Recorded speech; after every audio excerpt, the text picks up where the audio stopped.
Breaking news! Jericho Rosales, bagong ambassador ng Ako Bicol Party List. At may motorcade daw talagang mangyayari mula Legazpi hanggang Taysan. At doon makikisaya siya sa pag-turnover ng mga beneficiaries sa mga lote. At bilang bahagi nga ng kanyang pagiging ambasador ay magpe-perform nga siya sa proclamation ng Ako Bicol Party List sa Sawangan Park, Legazpi City. Nakapost nga sa kanyang Facebook account, Grand Proclamation Rally February 14, Jericho Rosales with orange and lemon. From DZAU FM 12.33, reporter RJ Obana, Vicino Facebook page.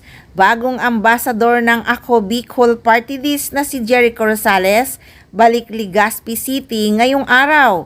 Inaasahang darating ngayong araw sa Legazpi City, Albay, ang aktor na si Jericho Rosales official bilang bagong ambassador ng Ako Bicol Party List 131. Ayon kay Ako Bicol Party List Representative Saldico, ang pagbabalik umano ni Jericho Rosales ay isang malaking hakbang para sa advokasya ng Ako Bicol. Jericho Rosales bilang bagong ambasador ng Ako Bicol Party List. Ilan sa mga pangunahing aktibidad ni Jericho Rosales ang motorcade ng Ako Bicol Party List mula Legazpi City patungong Taysan. Bilang bahagi ng kanyang pagiging ambasador, magpiperform rin si Jericho sa proclamation rally ng Ako Bicol Party List sa Sawangan Park, Legazpi City.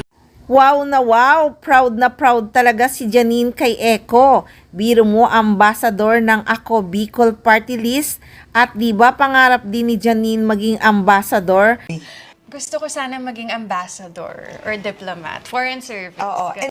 Nako, matutupad din yata ni Janine Gutierrez ang pagiging ambassador. Lalo, suportado siya ni Eko sa mga pangarap niya sa buhay. Proud na proud talaga si Janine sa kanyang baba, lalo na talaga siyang mai-inlove kay Eko. Nako, dudumugin sigurado si Eko sa Legazpi City bukas. Abang na kasi ang mga kababayan niya doon. So guys, abangan na lang natin ang update sa kaganapan sa Legazpi City bukas.